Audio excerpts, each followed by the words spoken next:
Pineal के स्राव को योगिक शब्दावली में अमृत कहा जाता है, क्योंकि जब वो रिसने लगता है तो आपकी हर चीज मधुर और सुंदर हो जाती है। सेक्सुअलिटी उसे सीमित नहीं करती, बल्कि भौतिकता के साथ अत्यधिक पहचान उसे सीमित करती है।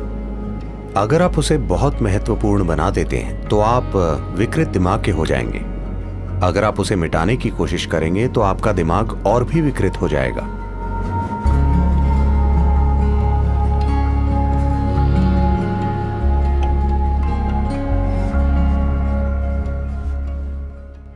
एक 92 साल का बूढ़ा आदमी फुल मेडिकल जांच के लिए अपने डॉक्टर के पास गया। डॉक्टर ने उसकी जांच की और वो बोले, मेरे बुजुर्ग दोस्त, अपनी उम्र के हिसाब से आप बहुत अच्छा कर रहे हैं, सब कुछ बहुत बढ़िया है। मगर उस आदमी ने पूछा, मगर डॉक्टर, मेरी सेक्स लाइफ का क्या? तो डॉक्टर ने पूछा, उसके बारे में सोचना या उसका सपना देखना? आप जितना किसी चीज के बारे में ना सोचने की कोशिश करते हैं, उतना ही आप उसके बारे में सोचने लगेंगे। मन की प्रकृति ही ऐसी है। तो कई वजह हैं कि कोई व्यक्ति सेक्स में लिप्त होता है। कुछ के लिए वो सिर्फ सुख है, कुछ के लिए ये बंधन और साहचर्य को मजबूत करने का एक तरीका है। वरना लोग महसूस करते हैं कि वे एक दूसरे से दूर हो रहे हैं। वो भले ही ठीक हों, मगर बहुत से लोगों के दिमाग में ये बसा होता है कि अगर वो सेक्सुअली सक्रिय नहीं हैं तो वो वास्तव में दूर हो रहे हैं। ये सच नहीं है। आप किसी से बहुत करीब हो सकते हैं और जरूरी नहीं है कि शारीरिक रूप से जुड़े हुए हों, है ना? मगर समाज के दिमाग में ये होता है। खासकर दुनिया के इस हिस्से में लोग बड़े पैमाने पर मानते हैं कि अगर सेक्सुअलिटी नहीं है तो वास्तव में आपका रिश्ता नहीं है। वास्तव में रिश्ता शब्द, मुझे ये समझने में थोड़ा समय लगा कि यहां अगर आप एक रिश्ता कहते हैं तो आपसे ये समझने की उम्मीद की जाती है कि ये सेक्स आधारित रिश्ता है, बाकी कुछ रिश्ता नहीं है। अगर मेरा आपके साथ बहुत मजबूत रिश्ता हो सकता है और आपके शरीर से मेरा कोई संबंध नहीं हो सकता, है ना? मैं किसी भी तरह आपके शरीर के प्रति आकर्षित ना होते हुए भी आपके साथ बहुत मजबूत रिश्ता रख सकता हूं। मगर उन सभी संभावनाओं को पूरी तरह नकार दिया गया है। एक रिश्ते का मतलब है कि आपको किसी रूप में शारीरिक तौर पर शामिल होना है। पुरुष स्त्री या पुरुष पुरुष, स्त्री स्त्री, जो भी आप चाहें। मुख्य रूप से ये शरीर पर आधारित है। किस तरह का शरीर, ये व्यक्तिगत पसंद है, मगर मुख्य रूप से ये शारीरिक आधार है। ऐसा इसलिए हुआ क्योंकि कहीं ना कहीं शरीर के साथ हमारी पहचान के सामान्य स्तरों के परे चली गई है। ये शरीर के साथ अत्यधिक पहचान है। इसलिए शरीर आधारित रिश्ते समाज के मूल बिंदु बन गए हैं। जो अपने भौतिक शरीर से बहुत जुड़ा है वो स्वाभाविक रूप से सेक्स से प्रेरित है, क्योंकि यही सर्वोच्च चीज है जो वो जानता है। ऐसे तरीके हैं जिनसे आप कुछ ऐसा पा सकते हैं जो इससे कहीं अधिक बड़ा है। एक बार आप इससे बेहतर कुछ चख लें, फिर मुझे आपको बताना नहीं पड़ेगा इसे छोड़ दो या उसे छोड़ दो, वो वैसे ही खत्म हो जाएगा, है ना? कुछ साधना के तरीके हैं जो सेक्सुअलिटी से अधिक तीव्र हैं, जो सेक्सुअलिटी से अधिक आनंदमय हैं। एक स्तर पर यदि आप इसे देखें, योग के सभी आयाम किसी न किसी तरह आखिरकार पीनियल को सक्रिय करने की कोशिश करते हैं, क्योंकि एक बार जब वो रिसने लगता है तो आपकी हर चीज मधुर और सुंदर हो जाती है। वो एक पूरा भीतरी सुख पैदा करता है जिससे सभी बाहरी सुख बच्चों की चीज की तरह लगने लगते हैं। यही वजह है कि योगी सिर्फ आंखें बंद करके बैठते हैं। इसलिए नहीं कि वो सुख के खिलाफ हैं, वो छोटे सुखों के खिलाफ हैं, बस यही है। तो शांभवी, इससे एक चीज जो होती है, ये पीनियल स्राव को बहुत हद तक उत्तेजित करती है, जिससे आप दिन भर एक तरह की मिठास में भीगे रहते हैं। यह आपको परम आनंद और आनंद की एक स्थिति में छोड़ देती है, क्योंकि पीनियल ग्लैंड सक्रिय होता है। यह आपके शरीर विज्ञान का एक पहलू है जो आपकी चेतना के काफी करीब है। बाकी शरीर विज्ञान गुजर बसर के बारे में, मगर पीनियल ग्लैंड आपके शरीर विज्ञान का एक पहलू है जो भौतिक से परे जाने के बहुत बहुत करीब है। योगिक परंपरा में इस मिठास को अमृत या सुधा या जीवन अमृत कहा जाता है। अगर उसकी एक बूंद शरीर में आ जाए तो अचानक पूरा शरीर शीतल हो जाता है, पूरे सिस्टम में चिकनाई आ जाती है, वो आसानी से काम करता है, शरीर की हताशा चली जाती है, मन की हताशा चली जाती है। अमृत का अर्थ है कि आपने अपना सुख पा लिया है। अगर आप अपने अंदर बहुत आनंदित हैं तो आपने अपने अंदर अमृत पा लिया है। आप सुखदता की चरम अवस्था में हैं। अब लोगों के साथ होना उनसे सुख निचोड़ने के लिए नहीं है। लोगों के साथ होना बस उनके साथ होना है। अब आप वास्तव में प्रेम करने लायक हैं, वरना वो सिर्फ एक खुल जा सिमसिम वाली चाल है। मैं तुमसे प्रेम करता हूं का मतलब है कि चाहे आप पर विश्वास हो या नहीं, उस पल के लिए वो आप पर विश्वास करते हैं, क्योंकि उन्हें भी किसी चीज की जरूरत है, आपको भी किसी चीज की जरूरत है ना? ये जैसे आप जानते हैं अली बाबा और 40 चोर। खुल जा सिमसिम मतलब वो खुल जाता है। ये ऐसा ही है। मैं तुमसे प्रेम करता हूं मतलब कई चीजें खुल जाती हैं। अब ऐसा करते हुए मैं ये नहीं कह रहा कि ये सही या गलत है। लोग अपना जीवन ऐसे ही चलाते हैं, इसमें कुछ नहीं है। मगर ऐसा करते हुए आपके अंदर प्रेम की एक तीव्र भावना को जानने की संभावना नष्ट हो जाती है। आप लगातार ये देखते हैं, मैं इस व्यक्ति से क्या पा सकता हूं, मैं उस व्यक्ति से क्या निकाल सकता हूं। ये एक ठग का काम है। इसे प्रेम संबंध कहा जाता है, मगर यह ठगी का काम है।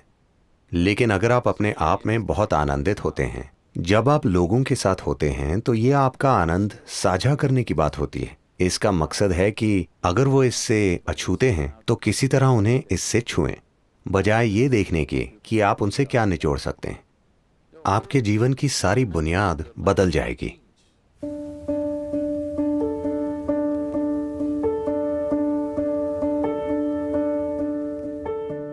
हाँ और नहीं।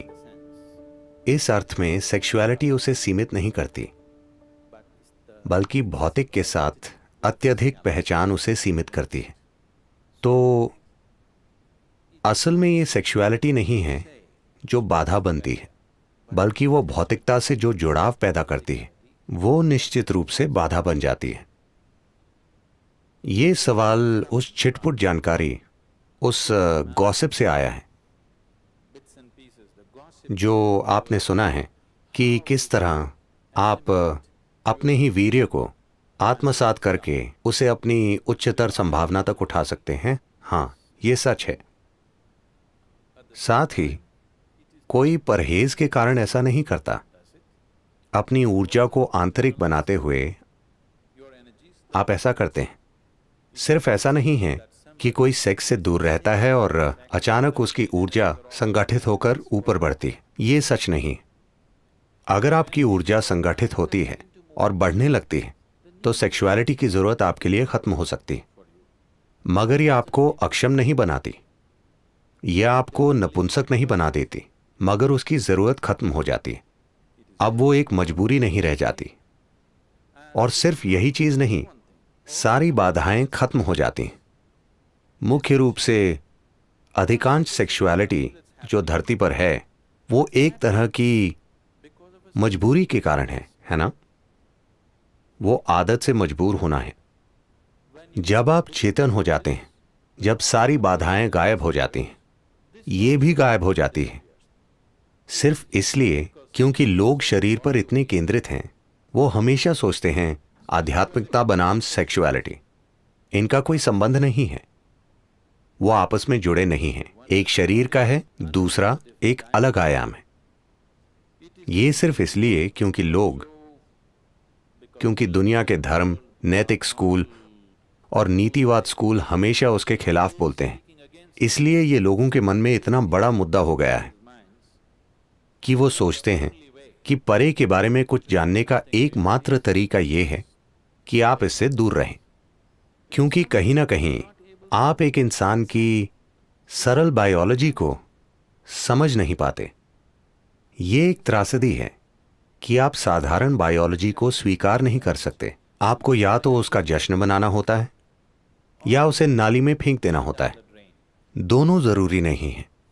You can look at it for the limitation that it is and for the possibility that it is. आप उसकी सीमाओं को देख सकते हैं और उसकी संभावनाओं को देख सकते हैं। तो अगर सेक्स की अपवित्रता के कारण आपकी आध्यात्मिकता में बाधा पड़ रही है, तो मैं आपको बताना चाहता हूं कि आपका जन्म ही अपवित्र है। जब जन्म ही अपवित्र है तो आपके लिए संभावना कहां है? आपके लिए कोई संभावना नहीं है, सिर्फ अगर आप कहीं और से गिरते। Fell from somewhere else. अगर सारस आपको गिरा जाता तभी आपके आध्यात्मिक होने की कोई संभावना होती। अगर आपकी मां ने सामान्य रूप से जन्म दिया है तो आपके लिए कोई संभावना नहीं।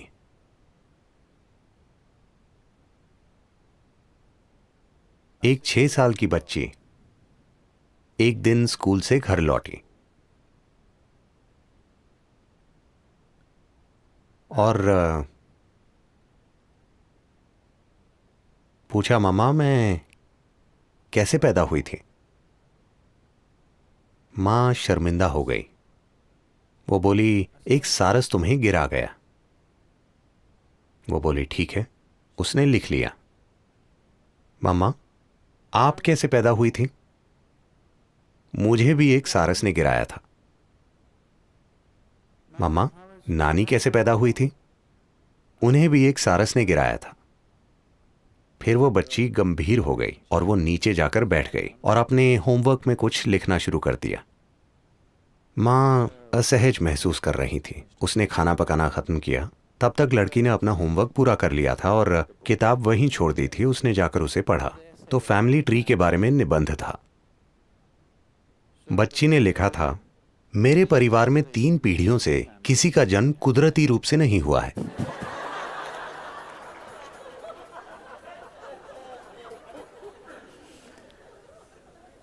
तो मूर्खतापूर्ण विचारों के कारण हम या तो किसी चीज को बढ़ा चढ़ाकर कहते हैं या अनावश्यक रूप से उसे दबाने की कोशिश करते हैं। इसकी आपके जीवन में एक भूमिका है। अगर आप इसे बहुत बड़ा बना देंगे तो आपका दिमाग विकृत हो जाएगा। अगर आप उसे मिटाने की कोशिश करेंगे तो आपका दिमाग और अधिक विकृत हो जाएगा।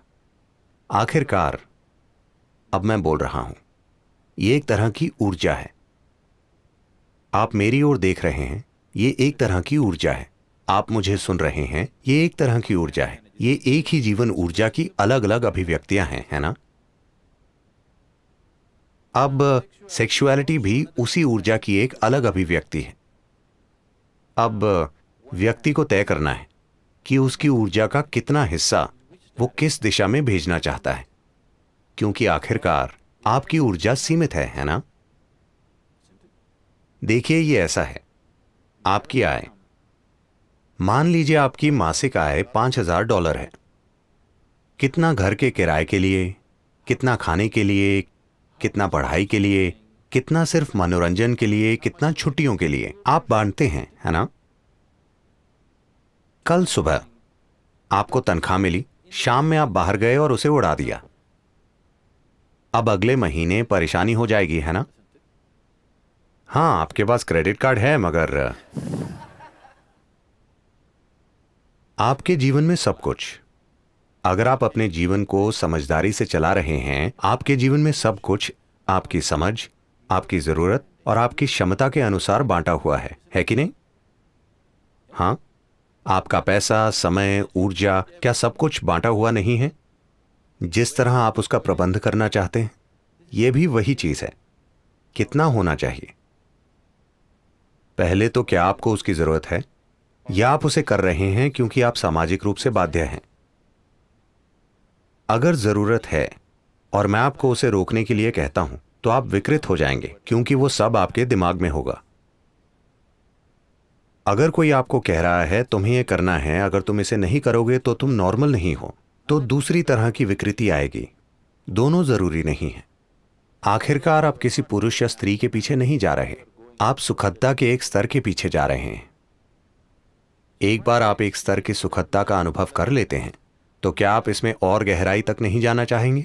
क्योंकि जो भी सुखदता घटित हुई, शायद आपने दूसरे व्यक्ति का इस्तेमाल किया, मगर सुखदता आपके भीतर घटित हुई, सही है? तो मान लीजिए वैसे भी सुखदता आपके भीतर घटित हो रही है, दूसरा व्यक्ति उसे खोलने की बस एक चाबी है। क्या आप नहीं चाहेंगे कि चाबी आपके हाथ में ही हो? हाँ, कि अगर आप इस तरह बैठें, आप पूरी तरह ऑन हो, आपको किसी की जरूरत नहीं है। नहीं, देखिए, कोई चीज, आपके जीवन में कोई चीज, चाहे सुख के लिए हो, पैसे, प्रेम, ये वो, चाहे किसी भी चीज के लिए, जैसे ही आप दूसरे व्यक्ति पर निर्भर हो जाते हैं, इस धरती पर कोई भी वास्तव में भरोसे लायक नहीं है ना? मैं हर जगह से ये शिकायतें सुनता रहता हूं। कुछ लोग, आमतौर पर महिलाएं, शिकायत करती हैं कि उनके पति बहुत ही शरीर केंद्रित हैं। कुछ महिलाएं लगातार शिकायत करती हैं, वो मुझ पर उंगली भी नहीं उठाता। जो भी होता है वो एक समस्या है, क्योंकि वो कभी उस तरह नहीं होगा जैसे आप चाहते हैं। जब तक दूसरा व्यक्ति शामिल है, कुछ भी 100% आपकी मर्जी से नहीं होगा, है कि नहीं? हाँ या ना? वो कभी नहीं होगा। इससे फर्क नहीं पड़ता कि आप भगवान से शादी कर लें, फिर भी ऐसा नहीं होगा। जब तक आपके अस्तित्व का तरीका, सुख और खुशी की आपकी भावना दूसरे व्यक्ति पर निर्भर है, आपको हमेशा शिकायत रहेगी। कोई फर्क नहीं पड़ता कि दूसरा व्यक्ति कितना शानदार है। तो इस संदर्भ में लोगों ने ब्रह्मचार्य की बात की होगी, क्योंकि उन्होंने कहा थोड़ा विराम दो, क्योंकि किसी से सुख निकालने के लिए आपको कई चालें चलनी पड़ती हैं। वो आराम से नहीं हो जाता। इसे कोर्टिंग कहते हैं।